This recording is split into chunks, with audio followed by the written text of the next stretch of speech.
Hola mis amigos de Jesús en mi hogar, queremos darte una bienvenida muy especial por estar aquí con nosotros en este podcast familiar. En el día de hoy estaremos hablando acerca de Jacob y Esaú. Estos eran hijos de Isaac, los cuales nacieron de su esposa Rebeca. Rebeca era estéril, pero ellos oraron y Dios abrió su vientre para que ésta tuviese hijos. Mientras Jacob y Esaú estaban en su vientre, ellos peleaban y Dios le había dicho a Rebeca que esto era porque había dos naciones y que el mayor serviría al menor. Sabe que esta historia de estos dos muchachos es muy interesante, principalmente por el rol que juega Isaac con estos dos muchachos. Como padre, claro que sí. ¿Por qué? Porque vemos que Isaac, sus afectos son inclinados hacia unos de ellos. Y uno comienza a preguntarse por qué. Y durante todo el estudio que vamos a hacer, vamos a ver por qué Isaac se inclina más hacia unos de ellos y hacia dónde estaba y el por qué él se inclina más. Pero lo importante de esto es lo que el ángel le revela a su madre, que unos de ellos se iba a inclinar hacia otros de ellos. Y vemos que el que se va a inclinar o va a reverenciar es el mayor al menor, cosa improcedente históricamente. ¿Por qué? Porque se entendía que el mayor es quien tiene la primogenitura y por lo tanto a él se le confiere todo el derecho de llevar todo el dominio familiar o traer la genealogía de la familia, diríamos espiritualmente, porque ellos eran una familia espiritual. Sin embargo, vemos que el ángel que se le muestra a su mamá, lo primero que presenta es que el menor iba a ser honrado por el mayor. Y eso es una parte donde comenzamos entonces a preguntarnos el por qué. Pero lo vamos a ver durante toda la historia. Como tú decías, papi, aquí vemos de que el ángel le dice que el mayor serviría al menor. Y es algo improcedente en esos tiempos y todavía ahora, porque la primogenitura era para los mayores y todo lo que eran los cargos altos de la familia eran para los mayores. Sin embargo, aquí vemos de que el mayor serviría al menor y de aquí vendrán muchas de las rivalidades que veremos en nuestra historia y por qué es un contraste. Claro que sí, sería bueno que nuestros amigos sepan de dónde estamos hablando. Bueno, en las Sagradas Escrituras, específicamente en el libro de Génesis, capítulo 25, versículo 19, es donde comienza a darse toda esta trama. Ya nosotros hemos orado fuera de cámara, así que podemos leer. También estaremos leyendo o compartiendo con ustedes algunos fragmentos de un libro llamado Patriarcas y Profetas. Dice este libro: Jacob y Esaú, los hijos gemelos de Isaac, presentaron un contraste sorprendente tanto en su vida como en su carácter. Esta desigualdad fue predicha por el ángel de Dios antes de que nacieran. Cuando él contestó la oración de Rebeca, le anunció que tendría 2 hijos y le reveló su historia futura, diciéndole que cada uno sería jefe de una nación poderosa, pero que uno de ellos sería más grande que el otro, como decía Ángel, y que el menor tendría la preeminencia. Muy bien, como decía mi mamá, vamos a estar leyendo o empezamos a leer en Génesis 25. Y también podemos continuar leyendo que nos dice: y salió el primero rubio y todo él velludo como una pelliza, y llamaron su nombre Esaú. Según se cree, Esaú proviene de una raíz de una palabra hebrea que significa rubio. Aún no se sabe con exactitud. Y después salió su hermano, trabado su mano al calcañal de Saúl, y fue llamado su nombre Jacob. Jacob significa agarrado del carcañal, lo cual también es una expresión hebrea para decir engañar. Su nombre proviene de un evento de su nacimiento, pero también parece predecir algunos eventos de su futuro. Claro que sí, voy a continuar leyendo en el versículo 27 que dice: y crecieron los niños y Esaú fue diestro en la casa, hombre del campo. Pero Jacob era varón quieto, que habitaba en tiendas. Bueno, desde aquí podemos presenciar un contraste entre cada uno de ellos.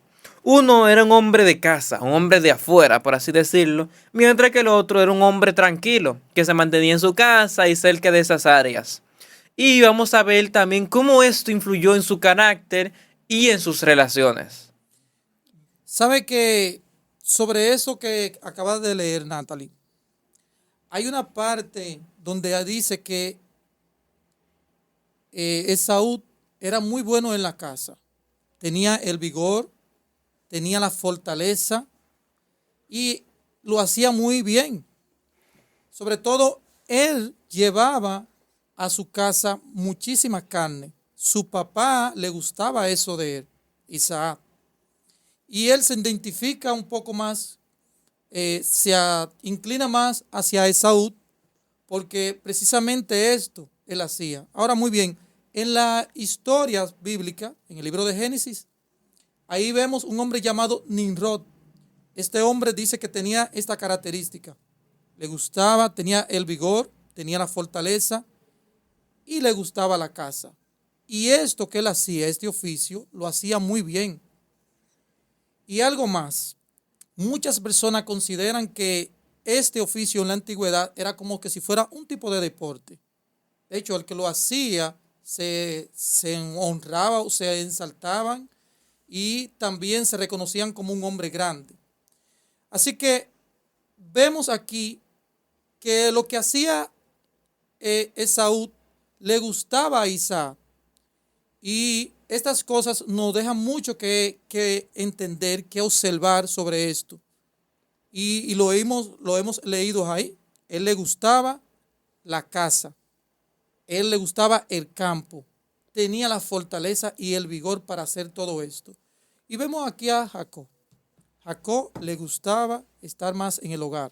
Los oficios del hogar, las cosas del hogar. No era que no le gustaban las cosas del campo, pero estaba más en el entorno cerca del hogar, mientras que este muchacho le gustaban más las cosas de afuera. Pero lo que quiero resaltar es cómo Isaac inclina más sus afectos hacia Esaú, más precisamente porque éste le traía carne. Unas cosas que debemos observar de Isaac. Bueno, confirmando lo que tú dices, podemos leer en el verso 28. Y amó Isaac a Esaú porque comía de su casa. O sea, Esaú estaba siendo favorecido porque a Isaac le gustaba mucho la casa. Especialmente parece que la comida que él le traía. Y también nos dice, pero Rebeca amaba más a Jacob. Bueno, los padres tenemos que ver esta situación, ¿verdad? Porque este favoritismo de Isaac por Esaú y entonces Rebeca por Jacob trajo muchísimos problemas. Nosotros tenemos que como padre analizarnos. Y entonces vemos cómo se sigue desarrollando la historia y pasa un acontecimiento sobre un plato de lentejas, ¿verdad? Bueno, entonces cuando estos muchachos crecieron, podemos ver un incidente que ocurrió. Estando Esaú cansado, venía desde el campo, de hacer su casa, quizás no había tenido éxito, y se encuentra con Jacob, el cual estaba cocinando un potaje, lo cual es un guiso de lenteja. Y Esaú, muy cansado y hambriento, le dice a su hermano, te ruego que me des de comer de ese potaje rojo, pues estoy muy cansado. Él parece que tampoco tenía paciencia como para esperar hasta la casa y quería lo que veía ahora mismo. Y Jacob respondió, véndeme en este tu día tu primogenitura. Entonces dijo Esaú, he aquí, yo me voy a morir. ¿Para qué pues me sirve la primogenitura? Y dijo Jacob, júrame en este día. Y él le juró. Y vendió a Jacob su primogenitura. Entonces Jacob dio a Esaú pan y del guisado de las lentejas. Y él comió y bebió y se levantó y se fue. Así menospreció Esaú su primogenitura. Aquí vemos de que fue un error de Jacob pedirle la primogenitura a su hermano, ya que debió dejar que Dios a su tiempo le diera lo que él quería y no hacerlo en ese momento, menospreciando a su hermano. Yo tengo una pregunta. porque vemos que todo esto de Jacob y Esaú está la primogenitura. Tengo entendido que la primogenitura ya la tenía simplemente por el hecho de ser el hijo mayor. Pero ¿qué había? ¿Qué había detrás de la primogenitura? Primero, el primogénito era el heredero, que se consideraba el heredero de todas las cosas, y tenía una aplicación espiritual. El primogénito también iba a ser del que descendiese Cristo, trayendo muchas responsabilidades a la familia. De esta manera se consideraba. La primogenitura es como la herencia o el legado, y era algo que se podía cambiar dependiendo de las circunstancias. No necesariamente el primogénito tenía que ser el mayor, aunque siempre había esa tendencia. Esaú había menospreciado su primogenitura al venderla tan fácil, porque fue solamente un plato de lentejas. Él podía esperar, y tampoco creo que se fuera a morir tan rápido. Después de todo, no creo que Jacob no le hubiese dado de comer a su hermano si ese estuviera a punto de morir. Por lo tanto, pienso que Esaú pudo haber llegado hasta su casa y haber comido allá, o haberle hecho una negociación, porque él vendió su primogenitura al primer pedido, ni siquiera la negoció. Por lo que demuestra un desprecio hacia esta. Sí, también la primogenitura tenía que ver como con la parte religiosa, ¿verdad, David? Como con llevar el orden en lo religioso. Sí, claro que sí, esto tenía mucho que ver. Mira por qué. Como decía Marcos, es un asunto espiritual. Quizás para otras personas no hubiese tenido importancia, pero para Isaac, que viene descendiendo ya de Abraham, me parece que para él era importante esto. Y él debió tenerlo muy en cuenta. La primogenitura, como es un asunto espiritual, para el Señor tenía que tener importancia esto. Por eso vemos en la lectura que tuvo Marcos ahorita, en sus inicios de la historia, nos dice que el ángel se le mostró a Rebeca. Pero ¿qué fue lo que vio el Señor en el corazón de Esaú? Un desprecio hacia la primogenitura, cosa que la buscó con ansia y deseo Jacob. Y esto fue lo que vio el ángel.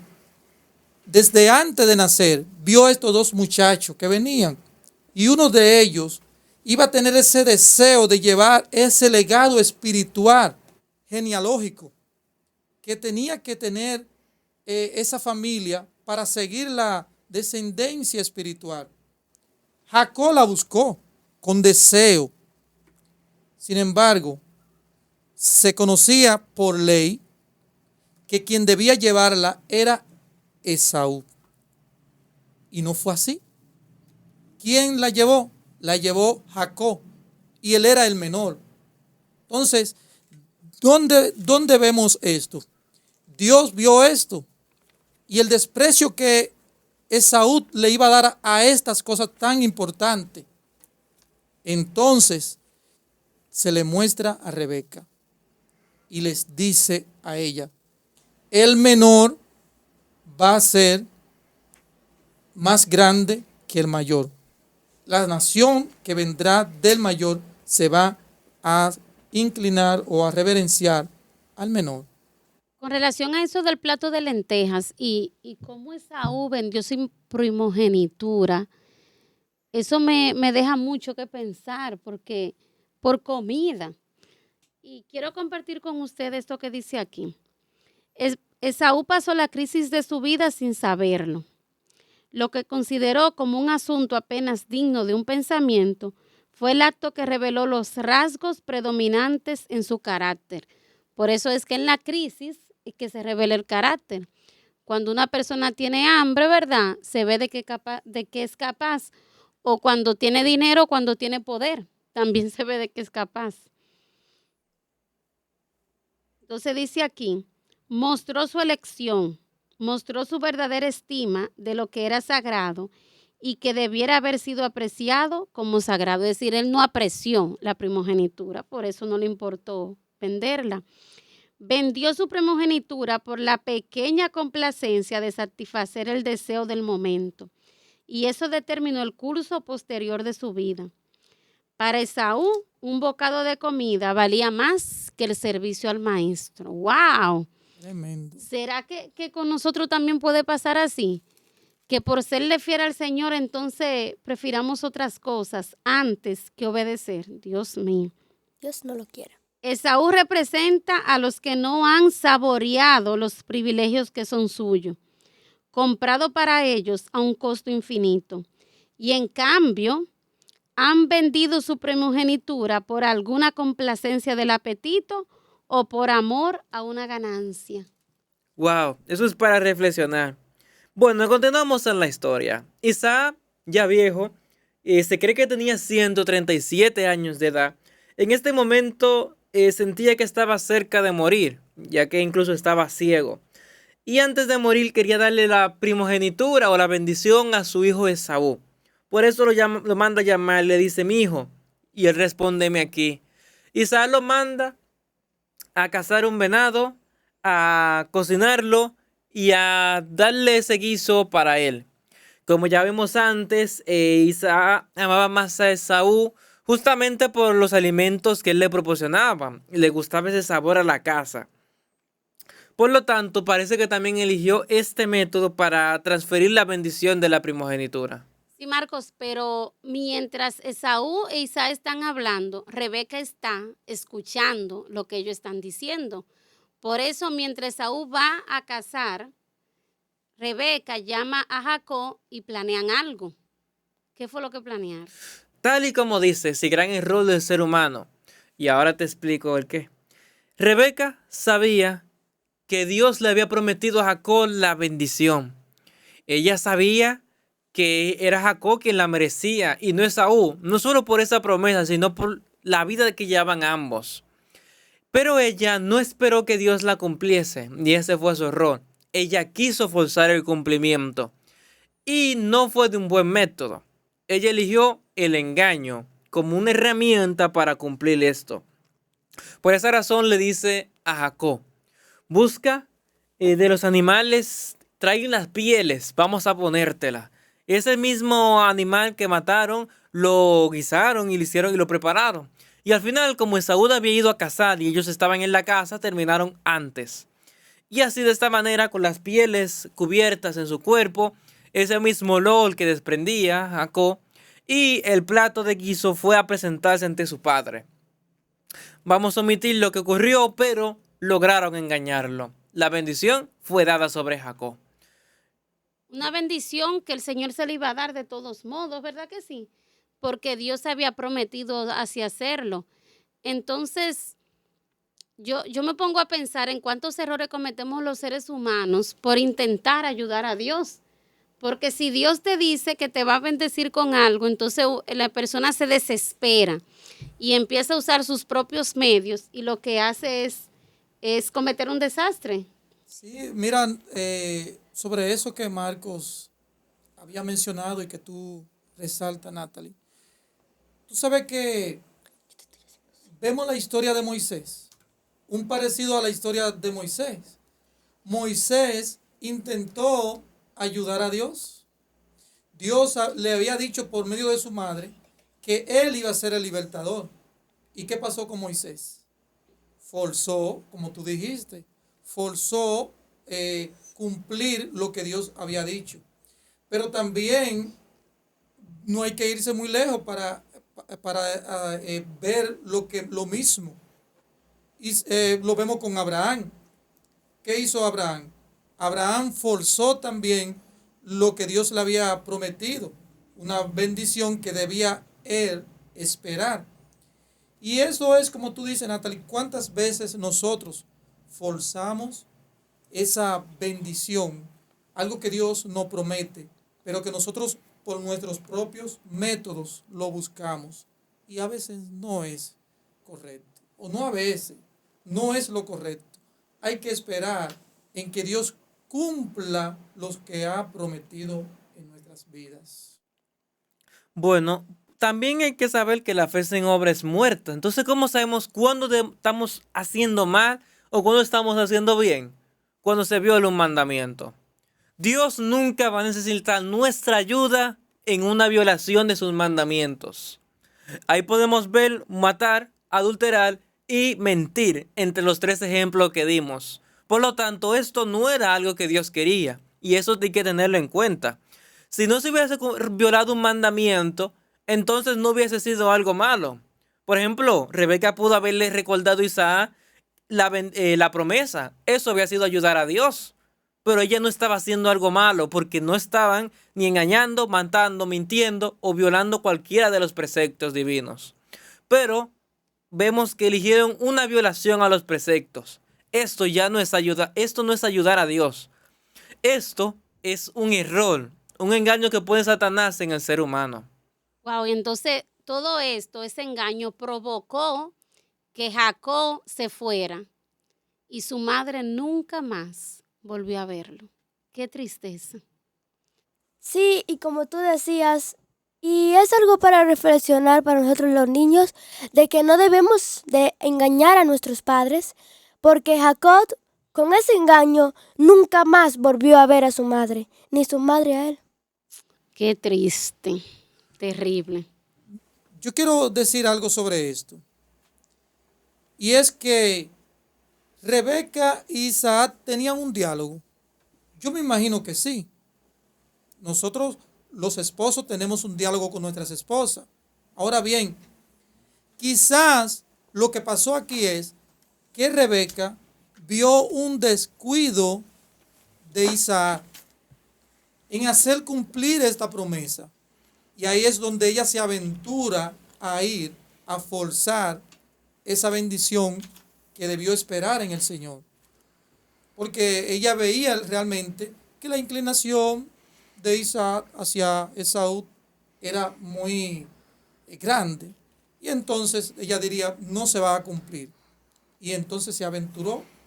Y ahí fue donde ella cometió el error de consultar, hacer un consenso con su hijo Jacob y hacer, como se dice, una reunión complot para poder cumplir esto. Sin embargo, vemos el error. Bueno, tal y como mencionas, esto provocó el enojo de Saúl porque le habían quitado algo que él pensaba que era suyo. Pero a Esaú se le olvidó que él lo vendió, porque él lo vendió por un plato de lenteja. Entonces él no podía creer que era de él si él lo había vendido, porque se enojó. Bueno, entonces él pretendía matar a Jacob. Rebeca, sabiendo esto, decide ayudar a Jacob a huir, obtiene el permiso de Isaac y de esta manera Jacob hice sin sus pertenencias a la tierra de Ur de los Caldeos, donde vivían sus otros familiares. Allá por el camino se reflexiona sobre su rol y sobre las consecuencias, cómo tiene que huir solo, a pesar de haber sido rico, porque conocemos las riquezas de esos patriarcas, y se va sin nada, él a otro lugar donde no sabe nada que va a pasar con él. Y así un día se acuesta, duerme y bueno. Sí, pero hubo un sueño. Sí, Jacob tuvo un sueño de una escalera, ¿verdad? Bueno, tal y como me recuerdan, sí, hubo un sueño que Jacob tuvo durante ese camino. Ahí él sueña con una escalera, la cual conectaba con el cielo y con la tierra, de la cual subían y descendían ángeles. Esto le dio a Jacob una sensación de seguridad y se dio cuenta de que donde él estaba, Dios estaba también y que Dios estaba con él. Esa escalera simboliza a Cristo, quien conecta el cielo y la tierra, quien restauró esa conexión que se perdió con Adán. Wow, qué interesante, ¿verdad? Y emocionante a la vez, que lo que Jacob necesitaba fue lo que Dios le dio. Jacob necesitaba un salvador porque se sentía mal por el engaño y en esa escalera él vio ese salvador. Como dices, Marco, esa escalera representaba a Cristo, quien conecta el cielo y la tierra, quien nos conecta a nosotros, los seres humanos, y más cuando necesitamos un arrepentimiento, es Cristo. Cristo representa esa escalera. Él es el eslabón para nosotros los seres humanos, quien nos conecta con Dios. Nosotros, los seres humanos, tenemos una separación con Dios.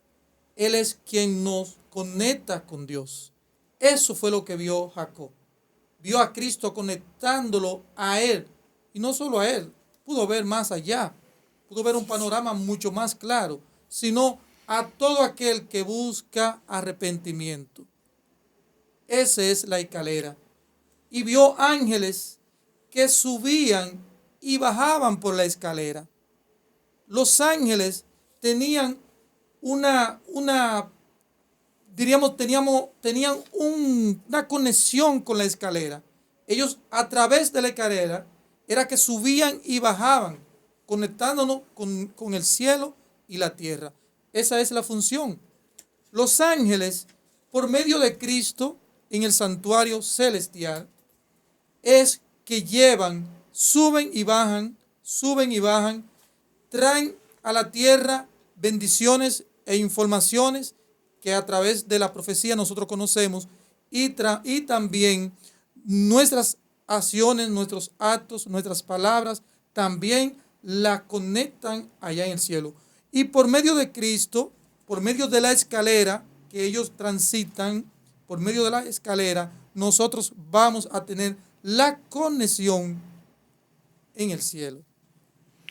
Bien, entonces podemos ver que en este sueño también se le reafirma la promesa que fue hecha con Abraham, lo que Jacob le dio la confianza y seguridad de que Dios estaba con él. Entonces él parte de ahí y continúa su camino, y después de 21 años de muchas cosas que vemos y leemos, él regresa a su hogar. Y de camino está muy preocupado porque sabe que su hermano va a matarlo. Y tras varios intentos de comunicarse con él, el resultado no es el deseado. Parece que viene dispuesto totalmente a matarlo. Y él está muy preocupado por eso. Y entonces se aparta, ¿verdad? Jacob se aparta y es ahí cuando aparece esa escena majestuosa de que él lucha con el ángel. Cuando el ángel le dice, suéltame porque ya raya el alba. Y entonces en ese momento se le cambia el nombre de Jacob a Israel. Ahí en esa parte es bueno resaltar. Jacob tiene temor porque está viviendo un momento de angustia. Tiene temor porque viene Esaú. Él tiene claro que Esaú viene y que lo va a matar. Y él viene con su familia de retiro. Ahora, ¿qué él hace estratégicamente? Bueno, si él me va a matar, entonces voy a dividir la familia. Voy a dividir los siervos. Un grupo por acá y otro por acá. Pero él se va, en un momento, él se va aparte. Y ahí comienza a afligir su corazón.